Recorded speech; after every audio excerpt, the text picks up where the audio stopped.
بسم اللہ الرحمن الرحیم۔ شروع اللہ کے نام سے جو رحمان و رحیم ہے۔ یاسین والقرآن الحکیم انک لمن المرسلین علی صراط مستقیم۔ یاسین، قسم ہے قرآن حکیم کی کہ تم یقیناً رسولوں میں سے ہو، سیدھے راستے پر ہو۔ یاسین۔ ابن عباس، اکرمہ، ضحاک، حسن بصری اور سفیان بن عیینہ کا قول ہے کہ اس کے معنی ہیں اے انسان یا اے شخص، اور بعض مفسرین نے اسے یا سید کا مخفف بھی قرار دیا ہے۔ اس تعویل کی روح سے ان الفاظ کے مخاطب نبی صلی اللہ علیہ وسلم ہیں۔ رسولوں میں سے ہو۔ اس طرح کلام کا آغاز کرنے کی وجہ یہ نہیں ہے کہ معاذ اللہ نبی صلی اللہ علیہ وسلم کو اپنی نبوت میں کوئی شک تھا اور آپ کو یقین دلانے کے لیے اللہ تعالیٰ کو یہ بات فرمانے کی ضرورت پیش آئی، بلکہ اس کی وجہ یہ ہے کہ اس وقت کفار قریش پوری شدت کے ساتھ حضور کی نبوت کا انکار کر رہے تھے، اس لیے اللہ تعالیٰ نے کسی تمہید کے بغیر تقریر کا آغاز ہی اس فقرے سے فرمایا کہ تم یقیناً رسولوں میں سے ہو، یعنی وہ لوگ سخت غلط کار ہیں جو تمہاری نبوت کا انکار کرتے ہیں۔ پھر اس بات پر قرآن کی قسم کھائی گئی ہے اور قرآن کی صفت میں لفظ حکیم استعمال کیا گیا ہے۔ اس کا مطلب یہ ہے کہ تمہارے نبی ہونے کا کھلا ہوا ثبوت یہ قرآن ہے جو سراسر حکمت سے لبریز ہے۔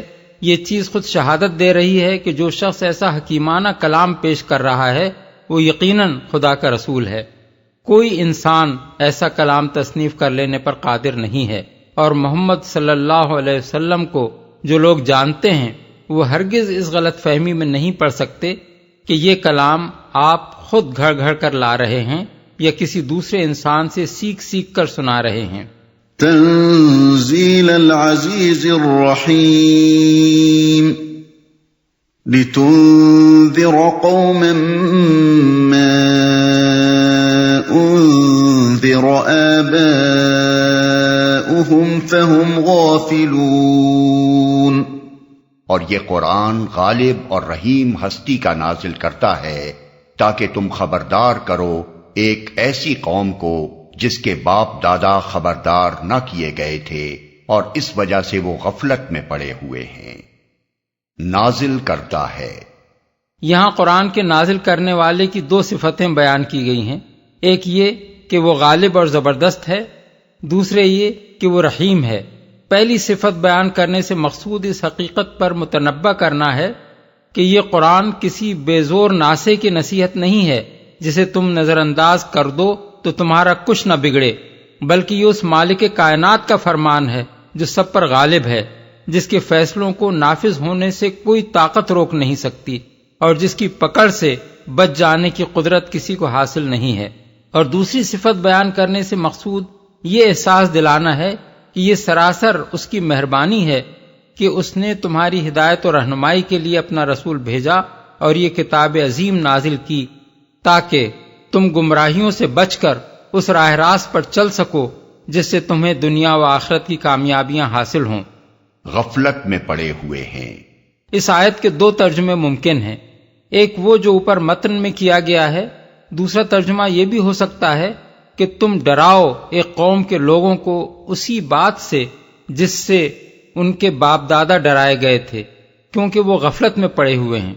پہلا مطلب اگر لیا جائے تو باپ دادا سے مراد زمانہ قریب کے باپ دادا ہوں گے، کیونکہ زمانہ بعید میں تو عرب کی سرزمین میں متعدد انبیاء آ چکے تھے، اور دوسرا مطلب اختیار کرنے کی صورت میں مراد یہ ہوگی کہ قدیم زمانے میں جو پیغام انبیاء کے ذریعے سے اس قوم کے آباء و اجداد کے پاس آیا تھا اس کی اب پھر تجدید کرو، کیونکہ یہ لوگ اسے فراموش کر گئے ہیں۔ اس لحاظ سے دونوں ترجموں میں در حقیقت کوئی تضاد نہیں ہے، اور معنی کے لحاظ سے دونوں اپنی اپنی جگہ درست ہیں۔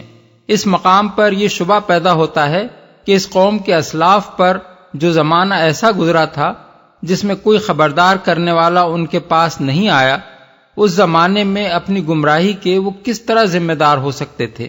اس کا جواب یہ ہے کہ اللہ تعالیٰ جب کوئی نبی دنیا میں بھیجتا ہے تو اس کی تعلیم و ہدایت کے اثرات دور دور تک پھیلتے ہیں اور نسلاً بعد نسلاً چلتے رہتے ہیں۔ یہ آثار جب تک باقی رہیں اور نبی کے پیرووں میں جب تک ایسے لوگ اٹھتے رہیں جو ہدایت کی شمع روشن کرنے والے ہوں، اس وقت تک زمانے کو ہدایت سے خالی قرار نہیں دیا جا سکتا۔ اور جب اس نبی کی تعلیم کے اثرات بالکل مٹ جائیں یا ان میں مکمل تحریف ہو جائے تو دوسرے نبی کی بعثت ناگزیر ہو جاتی ہے۔ نبی صلی اللہ علیہ وسلم کی بعثت سے پہلے عرب میں حضرت ابراہیم و اسماعیل اور حضرت شعیب اور حضرت موسیٰ و عیسیٰ علیہم السلام کی تعلیم کے اثرات ہر طرف پھیلے ہوئے تھے، اور وقتاً فوقتاً ایسے لوگ اس قوم میں اٹھتے رہے تھے یا باہر سے آتے رہے تھے جو ان اثرات کو تازہ کرتے رہتے تھے۔ جب یہ اثرات مٹنے کے قریب ہو گئے اور اصل تعلیم میں بھی تحریف ہو گئی تو اللہ تعالیٰ نے حضور کو مبعوث فرما دیا اور ایسا انتظام فرمایا کہ آپ کی ہدایت کے آثار نہ مٹ سکتے ہیں نہ محرف ہو سکتے ہیں۔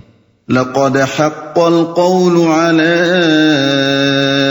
أكثرهم فهم لا يؤمنون۔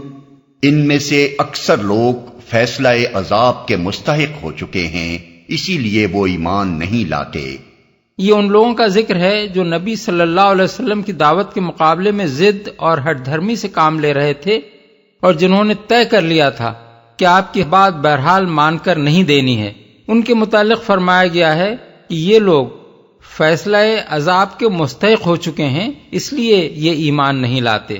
اس کا مطلب یہ ہے کہ جو لوگ نصیحت پر کان نہیں دھرتے اور خدا کی طرف سے پیغمبروں کے ذریعے اتمام حجت ہو جانے پر بھی انکار اور حق دشمنی کی روش ہی اختیار کیے چلے جاتے ہیں، ان پر خود ان کی اپنی شامت اعمال مسلط کر دی جاتی ہے اور پھر انہیں توفیق ایمان نصیب نہیں ہوتی۔ اسی مضمون کو آگے چل کر اس فقرے میں کھول دیا گیا ہے کہ تم تو اسی شخص کو خبردار کر سکتے ہو جو نصیحت کی پیروی کرے اور بے دیکھے خدائے رحمان سے ڈرے۔ اِنَّا جَعَلْنَا فِي أَعْنَاقِهِمْ أَغْلَالًا فَهِيَ إِلَى الْأَذْقَانِ فَهُمْ مُقْمَحُونَ۔ ہم نے ان کی گردنوں میں طوق ڈال دیے ہیں جن سے وہ ٹھوڑیوں تک جکڑے گئے ہیں، اس لیے وہ سر اٹھائے کھڑے ہیں۔ اس آیت میں طوق سے مراد ان کی اپنی ہٹ دھرمی ہے جو ان کے لیے قبول حق میں مانع ہو رہی تھی۔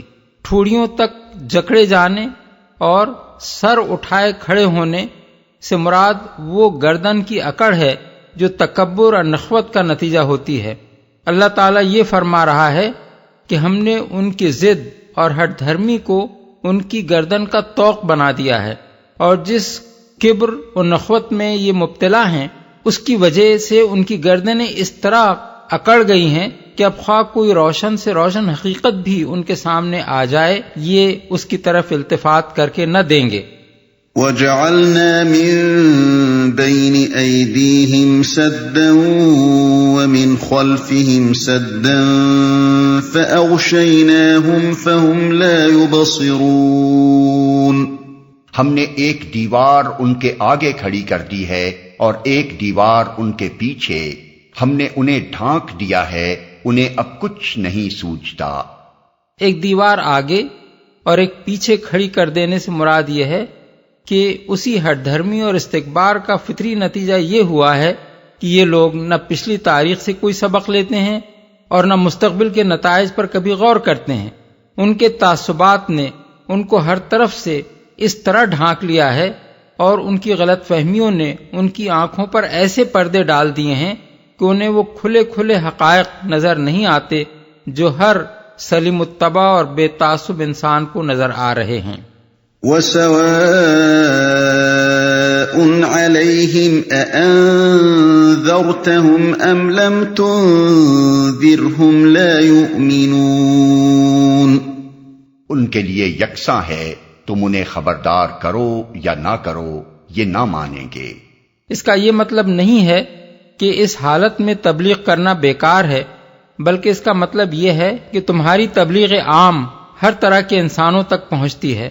ان میں سے کچھ لوگ وہ ہیں جن کا ذکر اوپر ہوا ہے، اور کچھ دوسرے لوگ وہ ہیں جن کا ذکر آگے کی آیت میں آ رہا ہے۔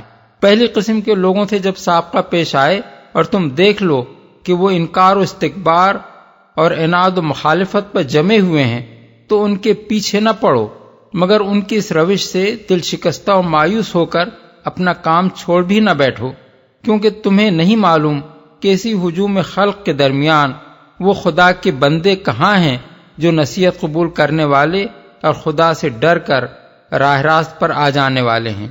تمہاری تبلیغ کا اصل مقصود اسی دوسری قسم کے انسانوں کو تلاش کرنا اور انہیں چھانٹ چھانٹ کر نکال لینا ہے۔ ہٹ دھرموں کو چھوڑتے جاؤ اور اس قیمتی متاع کو سمیٹتے چلے جاؤ۔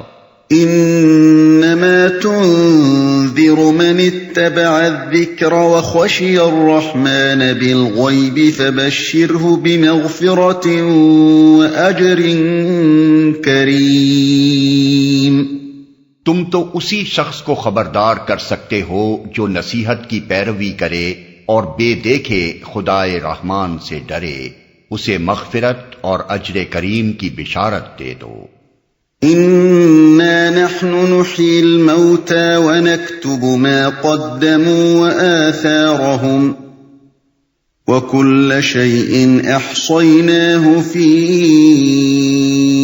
امام مبين۔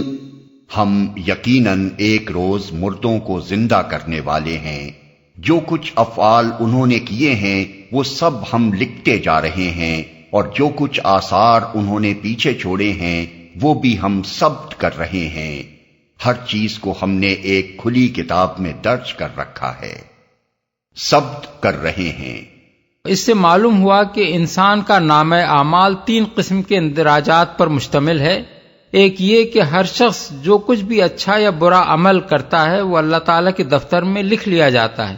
دوسرے، اپنے گرد و پیش کی اشیاء اور خود اپنے جسم کے اعضاء پر جو نقوش یعنی امپریشنز بھی انسان مرتسم کرتا ہے وہ سب کے سب ثبت ہو جاتے ہیں، اور یہ سارے نقوش ایک وقت اس طرح ابھر آئیں گے کہ اس کی اپنی آواز سنی جائے گی، اس کے اپنے خیالات اور نیتوں اور ارادوں کی پوری داستان اس کی لوح ذہن پر لکھی نظر آئے گی، اور اس کے ایک ایک اچھے اور برے فعل اور اس کی تمام حرکات و سکنات کی تصویریں سامنے آ جائیں گی۔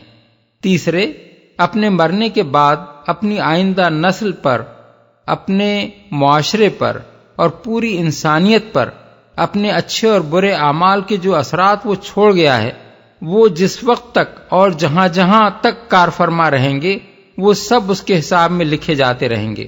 اپنی اولاد کو جو بھی اچھی یا بری تربیت اس نے دی ہے، اپنے معاشرے میں جو بھلائیاں یا برائیاں بھی اس نے پھیلائی ہیں، اور انسانیت کے حق میں جو پھول یا کانٹے بھی وہ بو گیا ہے، ان سب کا پورا ریکارڈ اس وقت تک تیار کیا جاتا رہے گا جب تک اس کی لگائی ہوئی یہ فصل دنیا میں اپنے اچھے یا برے پھل لاتی رہے گی۔